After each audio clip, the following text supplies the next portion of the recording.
खुलुमबाय बेयो बड'लेण्ड इंखं टेलिभिजन दिनै 26 मार्च 2022 शनिबार खालि सानसेनि बरादखौ नोंथांमोननि खाथियाव लाबोदों आं सदानन्द दैमारिया।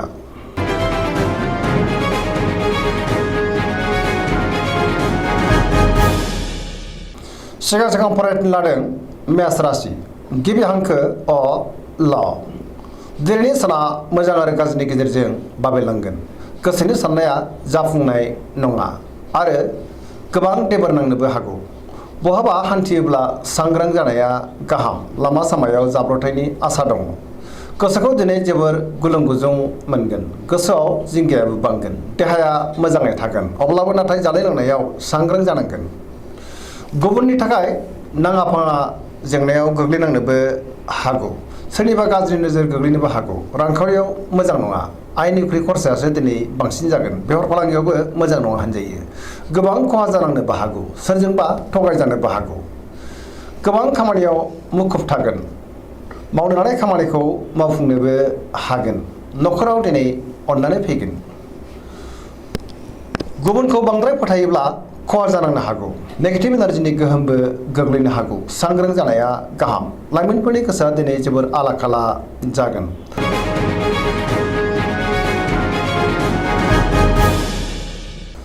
वृष राशि गिबि हांखो इ उ प। दिनैनि साना बारा मोजां नङा। नेगेटिभ एनार्जिनि गोहोमबो गोग्लैनो हागौ। गोजोननि आंखाल जानो हागौ। गोसोखौ दिनै जोबोर गुलाय गुजाय मोनगोन। गुबुननि गोसोखौ बोनो गोब्राब जागोन। मावनो लानाय खामानिखौ मावफुंनो हानाय नङा।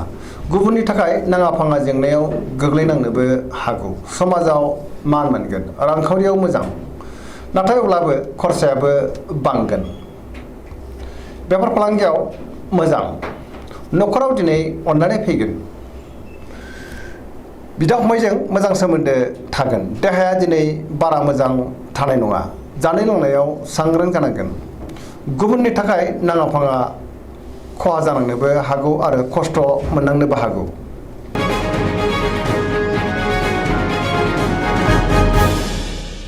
मिथुन राशि गिबि हांखो क स। दिनैनि साना जोबोर मोजां। गोसोखौ जोबोर गोजोननाय मोनगोन। देहाया मोजाङै थागोन अब्लाबो नाथाय जानाय लोंनायाव सांग्रां जानांगोन। रांखावरियाव जोबोर मोजां। मोननो गोनां धोनखौ मोननो हागोन। आरजिनाय धोनखौबो दोनथुमनो हागोन। बेफार फालांगियाव जोबोर मोजां मुलाम्फा मोनगोन। बहाबा थाङोब्ला दिनै जोबोर मोजां आरो मोजाङैनो हान्थिनोबो हागोन। न'खराव दिनै अननानै फैगोन। समाजाव मान मोनगोन। सोरबा आंगो लोगोजों बहाबा लोगो मोननानै गोसोखौ दिनै जोबोर गोजोननायबो मोनगोन।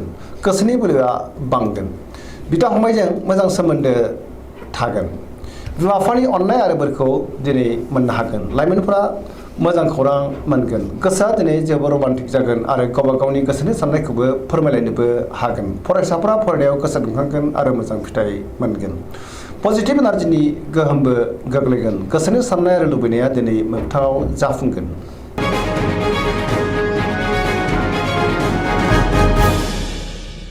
कर्कट राशि गिबि हांखो ड ड ह। दिनैनि साना जोबोर मोजां। समाजाव लोगो लेवा बांगोन। गोसोखौ दिनै जोबोर गोजोननाय मोनगोन। मावनो लानाय खामानिखौ थि समावनो आरो गोरलैयैनो मावफुंनोबो हागोन। रांखावरियाव जोबोर मोजां। बेफार फालांगियावबो जोबोर मोजां होनजायो। आयाबो दिनै बांगोन। मोननो गोनां धोनखौबो मोननो हागोन। देहाया मोजाङैनो थागोन। गुबुननि हेफाजाब मोनगोन। न'खराव दिनै बिसि फिसायनि गेजेराव अननानै फैगोन। बिदा फंबायजों मोजां सोमोन्दो थागोन। बहाबा थाङोब्ला दिनै जोबोर मोजां आरो मोजाङैनो हान्थिनोबो हागोन। समाजाव गोबां मान मोनगोन।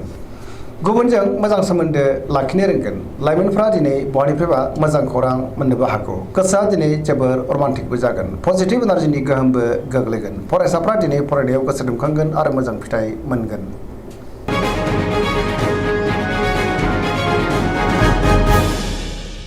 सिंह राशि गिबि हांखो म ट। दिनैनि साना जोबोर मोजां। बयनिबो अनसायनाय मोनगोन। गोबां मोजां खाबुबो फैनो हागौ। गोसोखौ दिनै जोबोर गोजोननाय मोनगोन।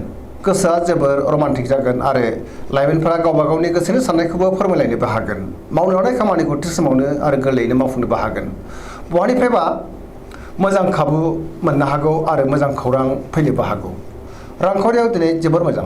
बेफार फालांगियावबो जोबोर मोजां मुलाम्फा मोनगोन। न'खराव दिनै अननानै फैगोन। गोसोनि बोलोआबो बांगोन। गोसोनि साननायफ्रा मोगथाङाव जाफुंगोन समाजाव दिनै मान मोनगोन बिसि फिसायनि गेजेराव अनलायनाय फैगोन बिदा फंबायजों मोजां सोमोन्दो थागोन सेंग्रा सिख्लाफ्रा गावबा गावनि गोसोनि साननायखौ फोरमायलायनो हागोन आरो फरायसाफ्रा फरायनायाव गोसो दुंखांगोन आरो मोजां फिथाइ मोननोबो हागोन गोसोआ दिनै जोबोर रमान्टिकबो जागोन।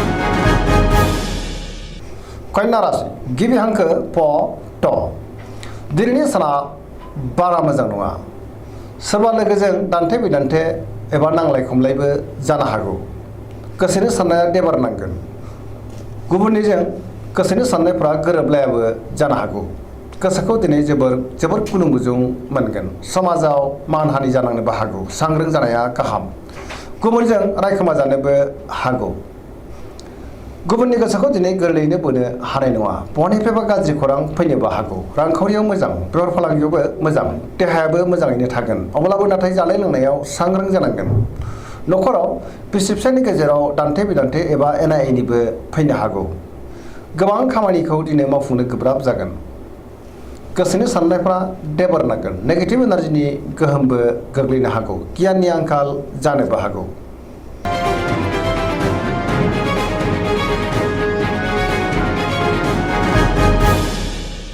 तुला राशि गिबि हांखो र ट दिनैनि साना जोबोर मोजां सोरबा आगोलनि गोजाम लोगोखौ बहाबा लोगो मोननानै दिनै गोसोखौ जोबोर गोजोननाय मोनगोन बहाबा दावबायहैनो एबा हान्थिनो खाबु फैनोबो हागौ आरो मोजाङैनो हान्थिनोबो हागोन गोसोनि साननायफ्रा मोगथाङाव जाफुंगोन मावनो हानाय खामानिखौ थि समावनो आरो गोरलैयैनो मावफुंनोबो हागोन देहाया मोजाङैनो थागोन रांखावरियाव जोबोर मोजां बेफार फालांगियावबो जोबोर मोजां मुलाम्फा मोननो हागोन गुबुनजों मोजां सोमोन्दो लाखिनो रोंगोन गोसोनि बोलोआ बांगोन न'खराव दिनै बिसि फिसायनि गेजेराव अनलायनाय फैगोन बिदा फंबायजों मोजां सोमोन्दो थागोन बहानिफ्रायबा मोजां खौरां फैनोबो हागौ लाइमोनफोरनि गोसोआ दिनै जोबोर रमान्टिक जागोन आरो गावबा गावनि गोसोनि साननायफोरखौबो फोरमायलायनोबो हागोन गोसोनि साननाया मोगथाङाव जाफुंगोन गुबुनजों मोजां सोमोन्दो लाखिनो रोंगोन।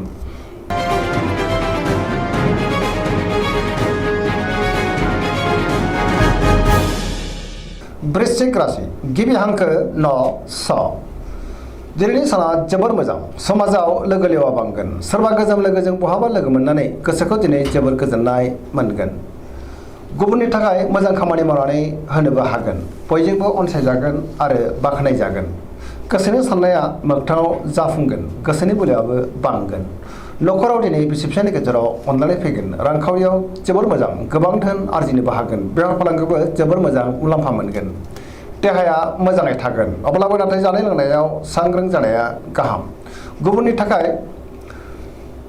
मोजां खामानि मावनानै होनो हागोन आरो बयजोंबो बाख्नायजागोन लाइमोनफोरनि गोसोआ दिनै जोबोर रमान्टिक जागोन आरो गोसोनि साननायखौ फोरमायलायनोबो हागोन फरायसाफ्रा फरायनायाव गोसो दुंखांगोन आरो मोजां फिथाइ मोनगोन।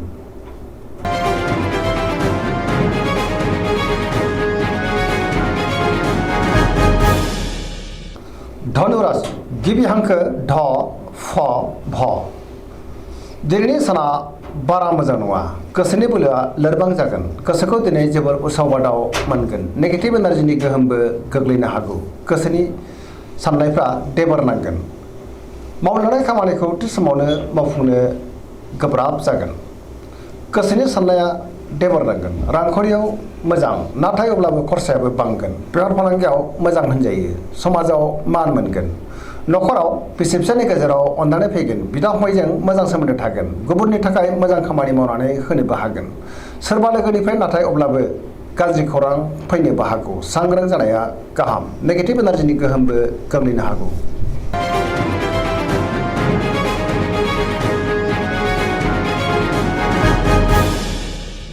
मकर राशि गिबि हांखो ख ज दिनैनि साना जोबोर मोजां गोसोखौ जोबोर गोजोननाय मोनगोन जेरावबो जाफुंसारगोन देहाया मोजाङै थागोन अब्लाबो नाथाय जानाय लोंनायाव सांग्रां जानाया गाहाम रांखावरियाव दिनै जोबोर मोजां मोननो गोनां धोनखौ मोननो हागोन आरजिनो धोनखौबो दोनथुमनो हागोन बेफार फालांगियाव जोबोर मोजां मुलाम्फा मोनगोन न'खराव दिनै बिसि फिसायनि गेजेराव अनलायनाय फैगोन गोसोनि बोलोआबो बांगोन गोबां खामानि मावनो गोसो दुंखांगोन आरो मावफुंनोबो हागोन समाजाव दिनै गोबां मान मोनगोन गुबुनजों मान होजागोन आरो गावबो गुबुनखौ मान होनो रोंगोन। लाइमोनफ्रा बहानिफ्रायबा मोजां खौरां मोननो हागौ। गोसोआबो दिनै जोबोर रमान्टिक जागोन आरो गावबा गावनि गोसोनि साननायखौ फोरमायलायनोबो हागोन।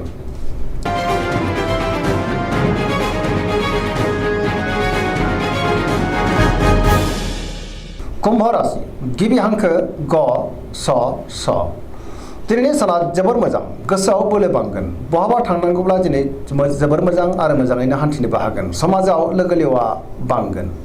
गोसोखौ दिनै जोबोर गोजोननाय मोनगोन। मावनो लानाय खामानिखौ थि समावनो आरो गोरलैयैनो मावफुंनोबो हागोन। रांखावरियाव जोबोर मोजां। बेफार फालांगियावबो जोबोर मोजां मुलाम्फा मोननो हागोन। देहायाबो मोजाङै थागोन। अब्लाबो नाथाय जानाय लोंनायाव सांग्रां जानांगोन।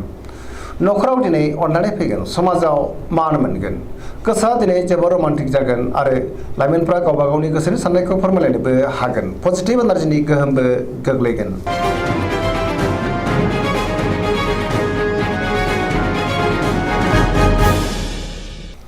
मीन राशि गिबि हांखो ड स दिनैनि साना जोबोर मोजां, पजिटिभ एनार्जिनि गोहोम गोग्लैगोन। गोसोखौ दिनै जोबोर गोजोननाय मोनगोन। सोरजोंबा बाख्नाय जानोबो हागौ। गोसोनि बोलोआ बांगोन। गावनि गोसोनि साननायखौ दिनै गुबुननो फोरमायनोबो हागोन। देहाया मोजाङै थागोन। रांखावरियाव जोबोर मोजां। मोननो गोनांखौ मोननो हागोन। बेफार फालांगियावबो दिनै जोबोर मोजां मुलाम्फा मोनगोन। न'खराव बिदा फंबायजों मोजां सोमोन्दो थागोन आरो बिसोरनि हेफाजाबखौबो मोननो हागोन।